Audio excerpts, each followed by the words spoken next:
Hello दोस्तों। Indo PCS academy में आपका स्वागत है। आज हम लोग देखने वाले हैं 12वीं क्लास का हिस्ट्री, जिसमें से पहला चैप्टर होगा सिंधु घाटी सभ्यता। और ये चैप्टर जो है प्रत्येक एग्जाम के लिए, अगर बोला जाए प्रत्येक एग्जाम के लिए इम्पोर्टेंट है। जैसे कोई भी कम्पिटिटिव एग्जाम का के लिए भी इम्पोर्टेंट है ये। और जितना भी बोर्ड एग्जाम है, जैसे कि झारखंड बोर्ड हो गया, Bihar board, Uttar Pradesh board, Madhya Pradesh board, जहाँ पे हिस्ट्री होंगे और हिस्ट्री में ये चैप्टर होंगे सिंधु घाटी सभ्यता, सभी एग्जाम के लिए ये बहुत बहुत इम्पोर्टेंट है। और ये जो चैप्टर होंगे ऑब्जेक्टिव और सब्जेक्टिव दोनों होंगे। ऑब्जेक्टिव बहुत अच्छा सा ऑब्जेक्टिव कंटेंट यहाँ पे मिलेगा, इसी सब्जेक्टिव में से ही ऑब्जेक्टिव मिलेगा। तो और इस यूट्यूब चैनल पे इंडो पीसीएस एकेडमी में सारे सब्जेक्ट का, जैसे कि 6 से लेकर के 10 तक का सारे सब्जेक्ट का कंटेंट मिलेगा। मैथ रहे, हिस्ट्री रहे, ज्योग्राफी रहे, पॉलिटी रहे, उसके बाद फिर साइंस रहे, कोई भी इंग्लिश रहे, सारे सब्जेक्ट का मिलेगा। और 12 क्लास के आर्ट्स का मिलेगा, 11th क्लास के आर्ट्स का सारा सब्जेक्ट का इस पे कंटेंट मिलेगा। दूसरी बात, जो स्टूडेंट ऑफलाइन पढ़ना चाहते हैं वो झारखंड में, नहीं तो नहीं बोलेंगे कि हनवारा इमली बांध पेट्रोल पंप के बगल में ऑफलाइन के लिए कोचिंग है, जो अचीवमेंट एकेडमी नाम से है, जिशान सर का। उसी में ऑफलाइन क्लास चलता है, आर्ट्स का और साइंस का दोनों। अच्छा, अचीवमेंट एकेडमी के बारे में बता देंगे कि अचीवमेंट एकेडमी में हर बैच अवेलेबल है। जैसे बीपीएससी हो गया टीचर वाला, जेपीएससी हो गया, जेएसएससी सीजीएल का हो गया, या फिर दरोगा का हो गया, सारे बैच के लिए अवेलेबल यहाँ पे है। उसके बाद फिर सी टेट, जे टेट, 11-12 साइंस, सारे बैच अवेलेबल है। जो ऑफलाइन पढ़ना चाहते हैं वो हनवारा में इमली बांध पे पेट्रोल पंप जो है, पेट्रोल पंप के बगल में अचीवमेंट एकेडमी है, वहाँ आर्ट्स और साइंस का भी पढ़ाई होता है। 6 से लेकर के 12 तक आर्ट्स, 6 से लेकर के 12 तक आर्ट्स और साइंस 6, 11 और 12। फिर उसके बाद सी टेट भी पढ़ाई होती है, बीपीएससी भी होती है। ठीक है, उसके बाद साइंस में अगर आ जाएंगे तो 11-12 का 10 तारीख से बैच चालू है। जो भी लोकल इस एरिया में स्टूडेंट है वो एक बार यहाँ पे जरूर आए। उसके बाद यहाँ का देख लीजिए कंटेंट की कैसा पढ़ाता है, कैसा नहीं पढ़ाता, मजा आएगा। आइए एक बार। तो हम देखते हैं सिंधु घाटी सभ्यता के बारे में, जो 12 क्लास हिस्ट्री का है। बोला कि सिंधु घाटी सभ्यता किसे कहते हैं। सबसे पहले क्वेश्चन ये है कि सिंधु घाटी सभ्यता क्या है। मतलब एक ऐसी सभ्यता जो हजारों वर्ष पहले थे, जो जीवन हम लोग आज जी रहे हैं, यह जीवन सिंधु घाटी सभ्यता के लोग हजारों वर्ष पहले जी चुके हैं। और जो सिंधु नदी के तट पर है, इसलिए इस सभ्यता को क्या बोला गया है, सिंधु घाटी सभ्यता। ठीक है। अच्छा, फिर से एक बार रिपीट करते हैं। एक ऐसी सभ्यता जो हजारों वर्ष पहले थी, जो जीवन हम लोग आज जी रहे हैं, ये हजारों वर्ष पहले ये जीवन जी चुके हैं इस सभ्यता के लोग। और ये सभ्यता जो था सिंधु नदी पर स्थित था, इसलिए इस सभ्यता को क्या बोलते हैं, सिंधु घाटी सभ्यता। अच्छा, इस सभ्यता को एक और नाम से जाना जाता है, हड़प्पा सभ्यता। अच्छा, हड़प्पा सभ्यता क्यों बोलेंगे कि सिंधु घाटी सभ्यता में राय बहादुर दयाराम साहनी द्वारा 1921 ईस्वी में खोजा गया पहला स्थल जो हड़प्पा थी, इसलिए सिंधु घाटी सभ्यता को किस नाम से जाना गया है, हड़प्पा सभ्यता। अगर सीधी लैंग्वेज में बात करेंगे तो सिंधु घाटी सभ्यता में राय बहादुर दयाराम साहनी ने 1921 ईस्वी में हड़प्पा नामक स्थल को खोजा था सबसे पहले, इसलिए इस सभ्यता को हड़प्पा सभ्यता के नाम से जाना। क्लियर है। आगे आते हैं, सिंधु घाटी सभ्यता की खोज के बारे में क्वेश्चन पूछा जाता है कि सिंधु घाटी सभ्यता के खोज का वर्णन करें। कैसे, किसने किसने खोजा था, कैसे कैसे मिला था। 1926 के बारे में बात 1826 के बारे में बात करेंगे कि 1826 ईस्वी में सर्वप्रथम हड़प्पे टीले का उल्लेख किसने किया था, चार्ल्स मेसन ने। तो 1826 ईस्वी में सर्वप्रथम हड़प्पा टीले का उल्लेख चार्ल्स मेसन द्वारा एक पत्रिका में किया और उस पत्रिका का नाम था नैरेटिव ऑफ जर्नी नाम करके था।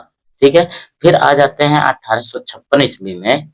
1856 ईस्वी में पाकिस्तान के कराची से लाहौर तक ट्रेन का या रेल का लाइन बिछा रहा था। उसी दौरान में दो अंग्रेज इंजीनियर थे जिसका नाम था जॉन बंटन और विलियम बंटन। इसने क्या किया था, ट्रेन पटरी बिछाने के दौरान पे खुदाई हुआ था और उसी खुदाई में पुरातात्विक अवशेष मिला था जो था ईटा। ठीक है, उसके बाद आ जाते हैं यहाँ पे 1873 में जनरल अलेक्जेंडर कनिंघम ने हड़प्पाई पुरातात्विक वस्तु जो मिला था ईट, उसका क्या क्या पहली बार शोध किया। क्वेश्चन ऑब्जेक्टिव यहाँ से आ जाएगा, देख लीजिए कि अलेक्जेंडर कनिंघम ने पुरातात्विक वस्तुओं पर पहली बार शोध कब किया, तो 1873 में। अगर पुरातात्विक वस्तुओं पर पहली बार शोध किसने किया, तो अलेक्जेंडर कनिंघम ने किया। आ जाते हैं आगे।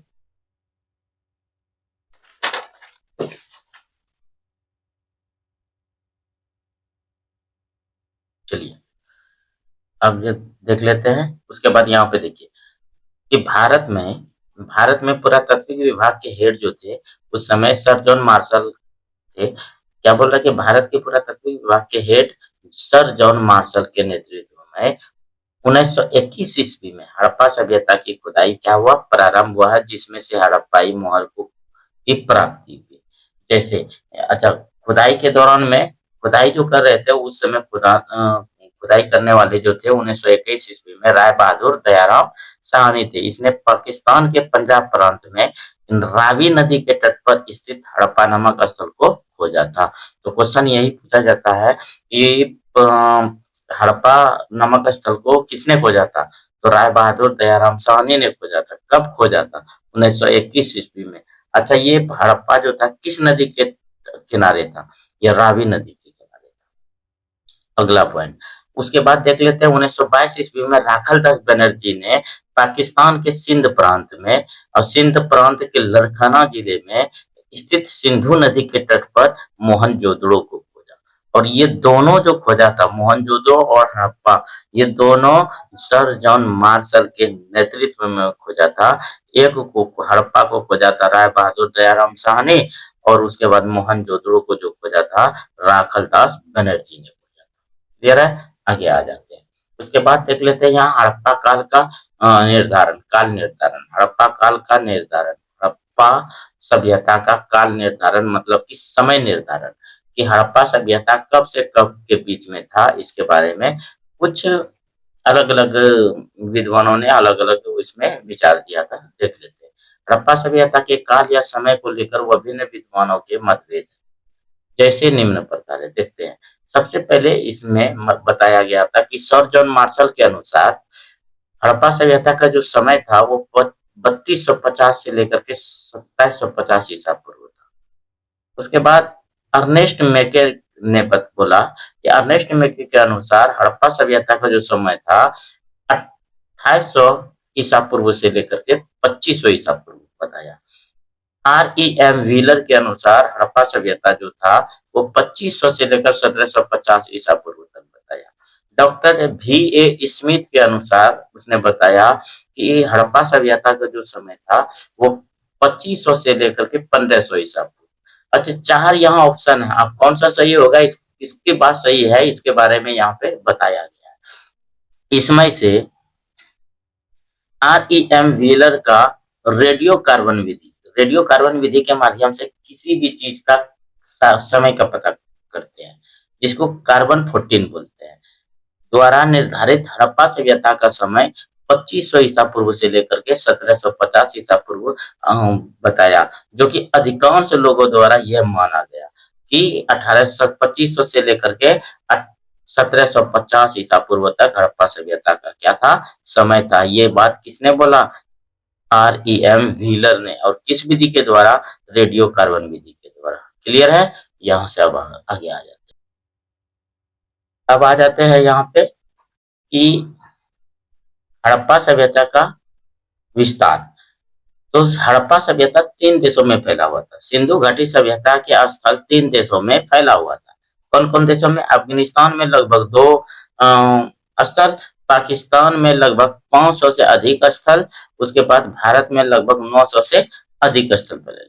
अगर कुल मिलाकर के बात किया जाएगा तो 3 देशों में फैला हुआ था, अफ़गानिस्तान, पाकिस्तान और भारत में। तो क्वेश्चन यहाँ से 2 नंबर का क्वेश्चन इस तरह से पूछा जाता है कि हड़प्पा सभ्यता या सिंधु घाटी सभ्यता के विस्तार किन-किन देशों में फैला हुआ है, इसके बारे में लिखा है। 2 नंबर में क्वेश्चन रहेंगे, तो ये इसको लैंग्वेज में लिखना है कि अफ़गानिस्तान में फैला हुआ था हड़प्पा सभ्यता का स्थल, लगभग 2 स्थल स्थल था, जबकि पाकिस्तान में लगभग 500 स्थल प्राप्त हुए हैं और भारत में लगभग 900 से अधिक स्थल प्राप्त हुए हैं।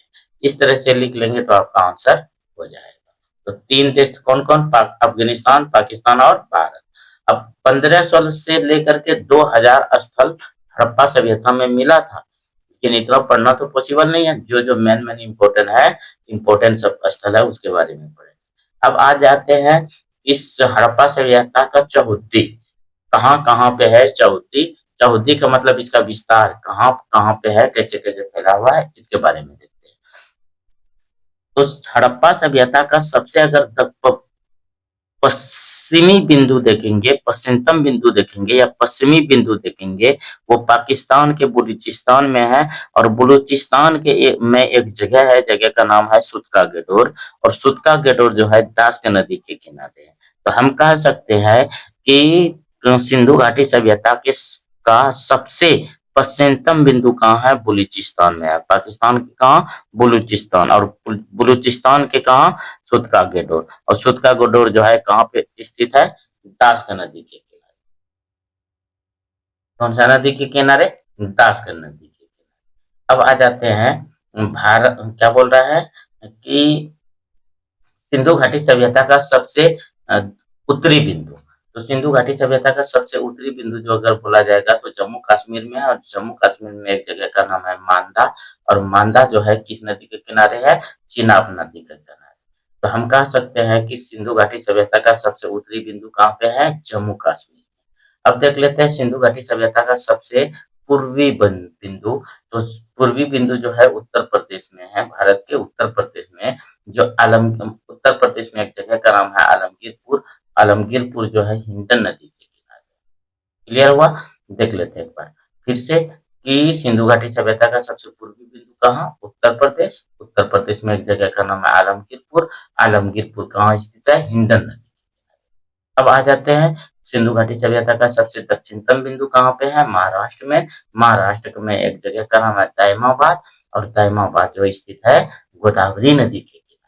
तो कुल मिलाकर के ये बोल सकते हैं कि सिंधु घाटी सभ्यता का सबसे पश्चिमतम बिंदु पाकिस्तान के बलूचिस्तान और सिंधु घाटी सभ्यता के सबसे उत्तरी बिंदु भारत के जम्मू कश्मीर और सिंधु घाटी सभ्यता के सबसे पूर्वी बिंदु उत्तर प्रदेश और क्या बोल रहा है? सबसे दक्षिणतम बिंदु महाराष्ट्र महाराष्ट्र में है। क्लियर है? अब अच्छा ये बताना होगा कि सिंधु घाटी सभ्यता की लंबाई, सिंधु घाटी सभ्यता का जो लंबाई था वो कितना किलोमीटर था? वो 1600 किलोमीटर। अगर और चौड़ाई के बारे में बात करेंगे तो ये हो जाएगा 1400 किलोमीटर और सिंधु घाटी सभ्यता का कुल क्षेत्रफल जो है वो लगभग 13 लाख वर्ग किलोमीटर है। कितना है? 13 लाख किलोमीटर। क्लियर है? आगे पॉइंट देखते हैं। हड़प्पा सभ्यता का कुल क्षेत्रफल जो है 12,99,600 वर्ग किलोमीटर। इसको अगर एक एवरेज में याद रखना है तो वो लगभग 13 लाख वर्ग किलोमीटर। क्लियर है? आगे देखते हैं यहाँ पे क्या है कि सिंधु घाटी सभ्यता या हड़प्पा सभ्यता का विस्तार एवं वहां के नगरों से प्राप्त वस्तु है। कौन कौन चीज वस्तु प्राप्त हुआ था उसके बारे में बात करेंगे और कैसे कैसे विस्तार हुआ। अतः पुरातात्विकविदों ने हड़प्पा सभ्यता के विभिन्न स्थल से पुरातात्विक उत्खनन द्वारा अलग-अलग शहरों से अलग-अलग सबूत, जिसको साक्ष्य भी बोल सकते हैं, सबूत प्राप्त की जो हड़प्पा सभ्यता के कुछ प्रमुख शहर निम्नानुसार है।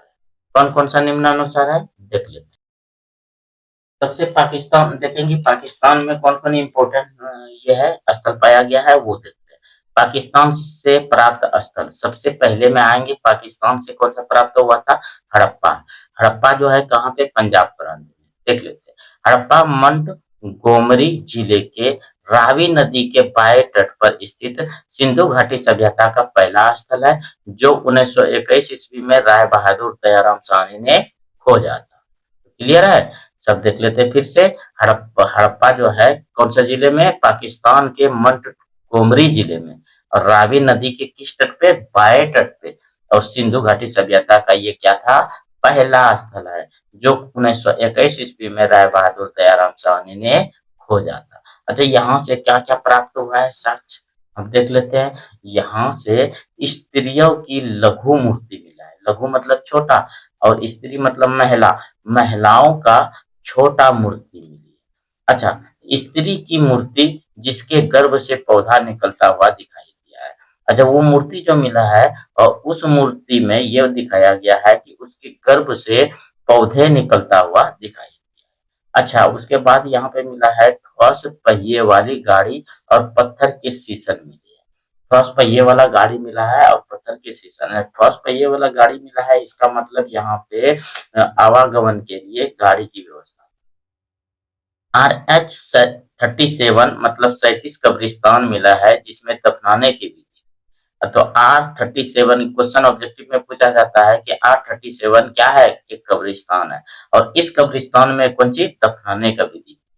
अच्छा, यहाँ से तांबे के मोहर, ठीक है। 6 अन्न भंडारण मतलब कि अनाज रखने का जगह, 6 अन्न भंडारण तथा जौ गेहूं की भूसी और श्रमिक आवास मिले। क्लियर है?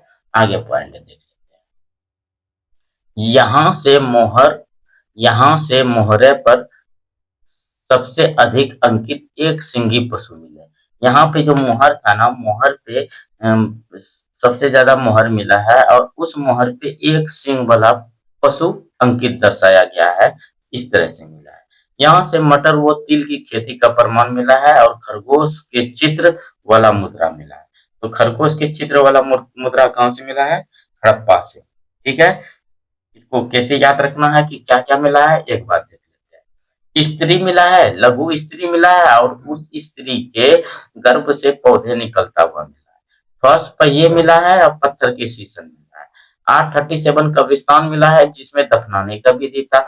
यहाँ से तांबे के मोहर मिला है। 6 अनाज भंडारण मिला है, जिसमें जौ गेहूं और की भूसी साक्ष्य था। अच्छा, श्रमिक का आवास भी मिला है। श्रमिक मतलब मजदूर रहने के लिए घर भी मिला है। यहाँ से मोहर पर सबसे अधिक अंकित एक सिंगी पशु, एक सिंग वाला पशु मिला है, किसपे, मोहर पे। मटर और तिल की खेती का प्रमाण मिला है। खरगोश के चित्र वाला मुद्रा मिला है। ऐसा पैसा जिसमें खरगोश का चित्र, ये भी मिला है, कहाँ से, हड़प्पा से।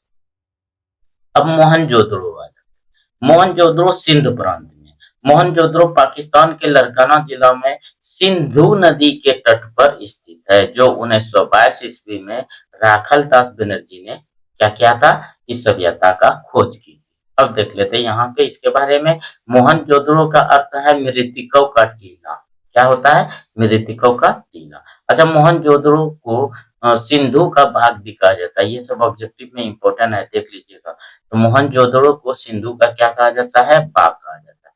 यह स्थल सिंधु घाटी सभ्यता की सबसे बड़ी स्थल है। ये जो स्थल है पूरे सिंधु घाटी सभ्यता में मोहनजोदड़ो सबसे बड़ा स्थल है। अच्छा, इसे राजधानी भी कहा जाता है, सिंधु घाटी सभ्यता का राजधानी कौन, मोहनजोदड़ो।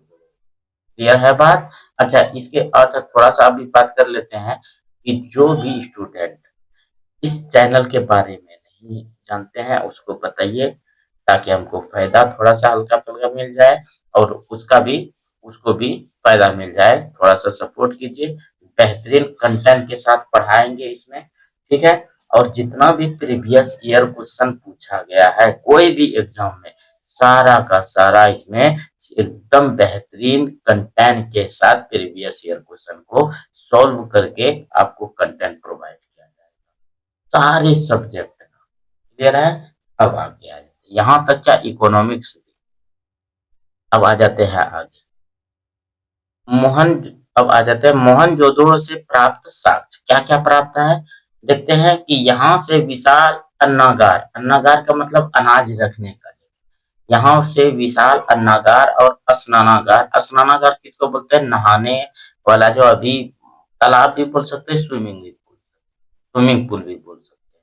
तो यहाँ से विशाल अन्नागार और स्नानागार प्राप्त हुए हैं।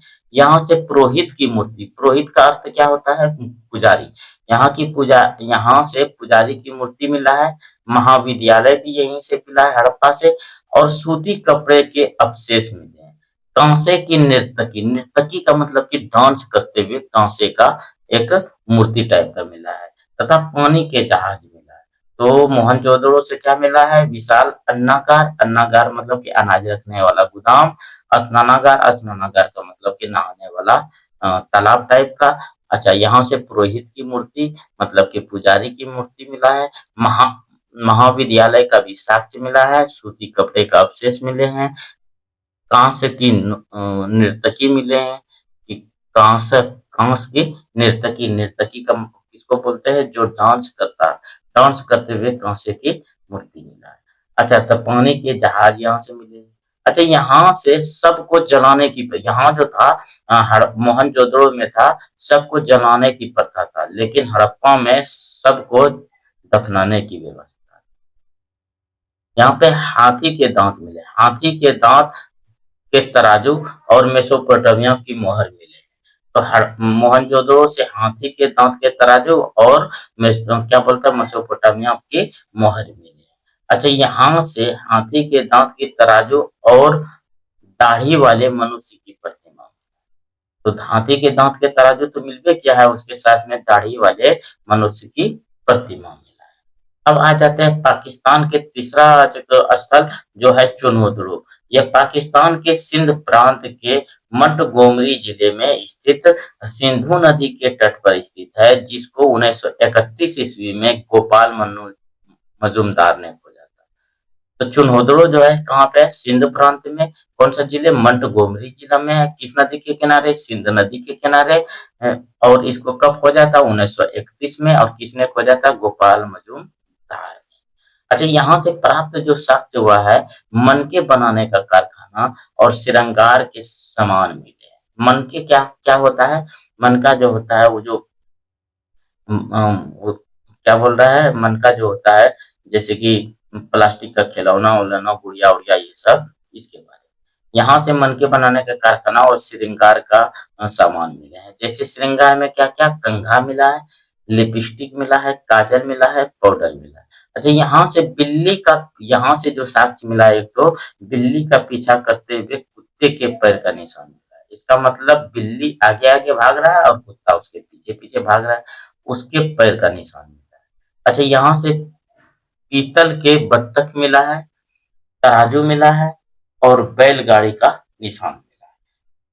बैलगाड़ी का निशान तो याद रखना, बैलगाड़ी का निशान कहाँ से? चुनहोदड़ो से। अब आ जाते हैं चौथा नंबर, बलूचिस्तान। ये बलूचिस्तान कहाँ पे है? पाकिस्तान में जानबे करे। उसका जो बलूचिस्तान से जो मिला है सुटका गडोर, तो बलूचिस्तान बोल सकते हैं या सुटका गडोर। अच्छा, सुटका गडोर बलूचिस्तान के कौन से जिले में? मरकाना जिले में स्थित है, जो दास नदी के किनारे स्थित है, जिसको 1927 ईस्वी में अर्नस्टीन ने खोजा था। तो कब खोजा था? 1927 में अर्नस्टीन। अच्छा, इस सभ्यता का सबसे पश्चिमी, ये जो है सिंधु घाटी सभ्यता का सबसे पश्चिमी क्या है? हिस्सा है। कौन? बलूचिस्तान। क्लियर है बात? आगे आ जाते हैं, थोड़ा सा सपोर्ट कीजिएगा ना, तो और अच्छा कंटेंट इसमें देंगे और सारे सब्जेक्ट का देंगे। अब आ जाते हैं भारत के स्थल। भारत में कौन कौन सा स्थल किया? गुजरात में एक जगह का नाम था लोथल। गुजरात से क्या मिला था? लोथल। गुजरात से लोथल। अच्छा, लोथल गुजरात के कहाँ पे? अहमदाबाद में स्थित है, जो किस नदी के किनारे? भगवा नदी के किनारे स्थित है, जिसको 1957 में रंगनाथ राव ने खोजा था। किसने खोजा था? रंगनाथ राव। गुजरात कहाँ पे? लोथल कहाँ पे? गुजरात में। गुजरात के कहाँ पे? अहमदाबाद में, जो भगवा नदी के किनारे स्थित है, जिसको 1957 में रंगनाथ राव ने खोजा था। क्लियर है? अब देखते हैं, केवल लोथल में घरों का दरवाजा मुख्य सड़कों की तरफ खुला जाता है। पूरे सिंधु घाटी सभ्यता में जो घर का दरवाजा था, मुख्य सड़क जो है उसके सामने खोजा खोला जाता था। बाकी हर जगह लोथल के अलावा जितना भी स्थल है, वहां पे घर का दरवाजा पीछे की तरफ खोला जाता है। देखते यहाँ से प्राप्त साक्ष्य क्या प्राप्त हुआ है? इसे लघु हड़प्पा या लघु मोहनजोदड़ो भी कहा जाता है। लोथल को क्या कहते हैं? लघु हड़प्पा या लघु मोहनजोदड़ो भी कहा जाता है। अच्छा, लोथल हड़प्पा कालीन बंदरगाह नगर था। लोथल क्या था? हड़प्पा कालीन बंदरगाह नगर था। यहाँ से फारस की मोहर का प्रमाण मिला है। लोथल से क्या मिला है? फारस की मोहर का प्रमाण मिला है। यहाँ से धान व बाजरे की खेती का भी प्रमाण मिला है।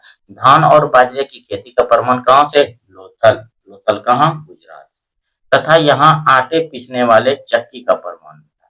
तो क्वेश्चन यही पूछा जाता है, आटा पीसने वाले चक्की का प्रमाण कहाँ से मिला है? तो लोथल से मिला है। यहाँ से 3 युगल समाधान वो गोदी, गोदी का मतलब बंदरगाह, जिसको डकयार्ड भी बोलते हैं, बंदरगाह के प्रमाण मिले। क्लियर है बात? आगे आ जाते हैं हरियाणा। अब क्या आएंगे? हरियाणा। हरियाणा से क्या मिला है? बनवाली। हरियाणा में एक जगह का नाम है बनवाली। अच्छा, बनवाली हरियाणा के किस जिले में स्थित है? हिसार जिले में स्थित है। और किस नदी के किनारे? सरस्वती नदी के किनारे स्थित है, जिसको 1973 में रविंद्र सिंह बिष्ट ने खोजा। एक बार फिर से देखो, बनवाली कहाँ पे? हरियाणा में। किस जिले में? हिसार जिले में। किस नदी के किनारे? सरस्वती नदी के किनारे। कब खोजा था? 1973 में। किसने खोजा था? रविंद्रनाथ रविंद्रनाथ सिंह बिष्ट ने। रविंद्र सिंह बिष्ट ने। रविंद्र सिंह बिष्ट ने। यहाँ से प्राप्त साक्ष्य क्या बना मिला है? यहाँ चक्राकार अंगूठी मिला है। यहाँ से नाक और कान की बालियां मिला है। मछली पकड़ने की कांटा और मिट्टी के खिलौने, जिसको बोलते हैं टेराकोटा। टेराकोटा उसको बोलते हैं जो पका हुआ मिट्टी का खिलौना होता है। पका हुआ मिट्टी का खिलौना, आग में जो पका करके खिलौना बनाता है, उसी को बोलते हैं टेराकोटा। अब देखते हैं हरियाणा से फिर एक और मिला है स्थल, जिसको बोलते हैं राखी गढ़ी। राखी गढ़ी हरियाणा के कौन सा नदी है? घग्गर नदी के किनारे स्थित है। जिसका जिसको किसने खोजा था? सूरज भान ने खोजा था। राखी गढ़ी कहाँ? हरियाणा में। कहाँ स्थित? किस नदी के किनारे? घग्गर नदी के किनारे। किसने खोजा था? सूरज भान ने। यहाँ से साक्ष्य प्राप्त हुआ है क्या? यहाँ ये भारत का सबसे बड़ा स्थल है। ये भारत का क्या है? सबसे बड़ा स्थल है। यहाँ से तांबा का उपकरण मिला है। यहाँ से तांबा का क्या मिला है? उपकरण मिला है। क्लियर है बात? गुजरात से एक स्थल और मिला है। 4 नंबर में देखते हैं, गुजरात से एक स्थल और मिला है, जिसको बोलता है धौलावीरा। धौलावीरा गुजरात के किस जिले में? भरूच जिले में लूनी नदी के किनारे स्थित है। इसको 1990 में रविंद्रनाथ बिष्ट ने खोजा था। तो क्या बोल रहा है? सिंधु घाटी सभ्यता जो भारत में स्थल है, वो गुजरात से एक तो स्थल मिला है, जिसका नाम है धौलावीरा। और धौलावीरा कहाँ स्थित है? गुजरात के किस जिले में? भरूच जिले में। और किस नदी के किनारे? लूनी नदी के किनारे स्थित है।